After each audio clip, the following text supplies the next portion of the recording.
मेरी बात शायद कड़वी लगे, लेकिन ये बात ज़रा ध्यान से सुनना। अगर खुश रहना चाहते हो तो अपना सब कुछ लुटाकर किसी से मोहब्बत मत करना। किसी एक इंसान के इर्द गिर्द अपनी पूरी दुनिया ना बसा लेना। मुझे पता है ये इंसान तुम्हारे लिए बहुत ज़रूरी है।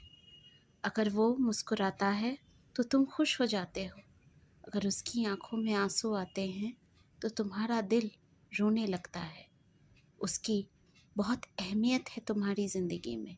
ये रिश्ता तुम्हारे लिए बहुत ख़ास है, लेकिन इस रिश्ते की तरह तुम्हारी ज़िंदगी में दूसरे रिश्ते भी हैं जिनके बारे में तुम्हें सोचना चाहिए। क्योंकि चाहे तुम जितना टूट कर भी उस इंसान को चाहो, इस सच को तुम नहीं बदल सकते कि वो रिश्ता तुम्हारी ज़िंदगी का इकलौता रिश्ता नहीं है।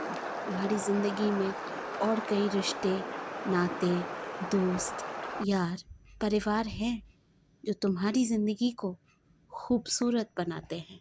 ये तो अच्छी बात है कि उसके आने से तुम्हारी ज़िंदगी हसीन हो गई है। ज़िंदगी को देखने का तुम्हें एक नया और ख़ूबसूरत नज़रिया मिला है।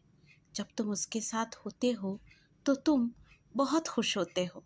तुम्हारी खुशी का तो कोई ठिकाना ही नहीं होता। तुम्हें लगता है कि तुम पूरे हो।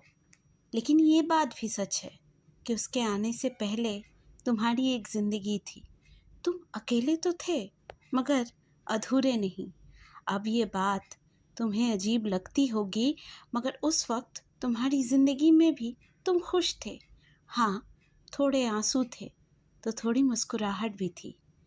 कुछ अच्छा था ज़िंदगी में तो कुछ बुरा भी था, लेकिन सब कुछ मिलाकर ज़िंदगी उससे पहले भी हसीन थी और तुम उस ज़िंदगी को बड़े मज़े से जी रहे थे। वक्त के साथ साथ वो इंसान तुम्हारी ज़िंदगी का ज़रूरी हिस्सा बन गया है। इतना ज़रूरी कि अपनी हर छोटी बड़ी बात अब तुम रोज़ उससे शेयर करते हो। अपने दिन का काफ़ी सारा वक्त तुम उसके साथ या तो फ़ोन पर या तो उससे मिलकर बिताते हो। ऐसा करना चाहिए। रिश्ते को मज़बूत बनाने के लिए ये छोटी छोटी चीज़ें करनी पड़ती हैं। तुम्हें इस बात का एहसास है, ये तो बहुत खुशी की बात है। लेकिन अब वक्त आ गया है कि तुम खुद को थोड़ा वक्त दो।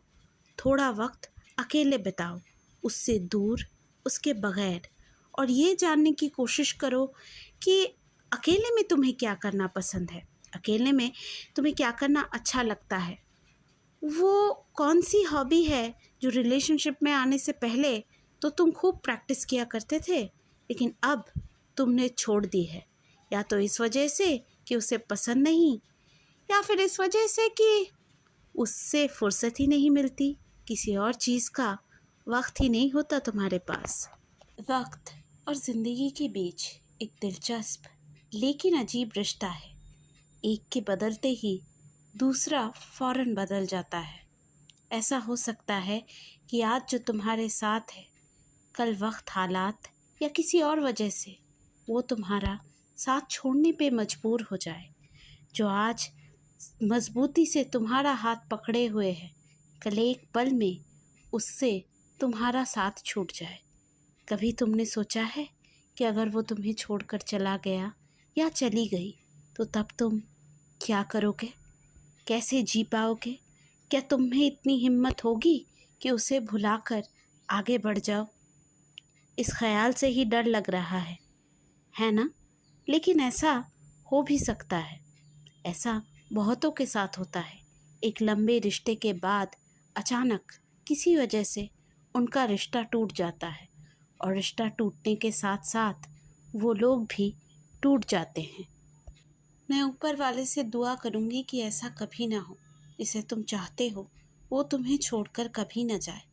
लेकिन अगर कभी तुम्हारे साथ ऐसा हो गया, बरसों से बनाया नाता अगर तुम्हारी ज़िंदगी से छूट गया, तो क्या तुमने सोचा है कि तुम अपनी ज़िंदगी कैसे बिताओगे? कैसे संभालोगे खुद को? अगर अभी से तुमने खुद को नहीं संभाला तो उसके जाने के बाद अपने आप को, अपनी ज़िंदगी को एक नए सिरे से कैसे संभालोगे? कैसे जानोगे कि उसके आगे भी एक ज़िंदगी है? मैंने ऐसे बहुत लोगों को देखा है जो मोहब्बत में इस कदर टूट जाते हैं कि फिर कभी ज़िंदगी में खड़े नहीं हो पाते। एक रिश्ते की डोर छूट जाती है तो वो तो ज़िंदगी का साथ ही छोड़ देते हैं। इसे जीना नहीं कहते, ये मोहब्बत भी नहीं है। जितना वक्त तुम उसे देते हो उसका थोड़ा सा वक्त अपने दोस्त, अपने परिवार के साथ बिताया करो, क्योंकि जब बुरा वक्त आएगा तो यही लोग तुम्हें अपने साथ खड़े मिलेंगे। जब तुम्हें लगेगा ज़िंदगी के और कोई मायने नहीं, तो ये लोग तुम्हें ज़िंदगी का एक नया रास्ता दिखाएंगे। चारों तरफ जब अंधेरा होगा तो यही तुम्हारी रोशनी बनेंगे। क्योंकि बात कड़वी है लेकिन सच है कि किसी के चले जाने से ज़िंदगी नहीं रुकती, आखिरी सांस तक ये तो बस चलती रहती है। इसीलिए किसी से मोहब्बत करना बहुत अच्छी बात है, लेकिन मोहब्बत में इस तरह ना खो जाना कि अगर वक्त आए तो खुद को ढूंढने के लिए तुम्हें अंधेरों में जाना पड़े।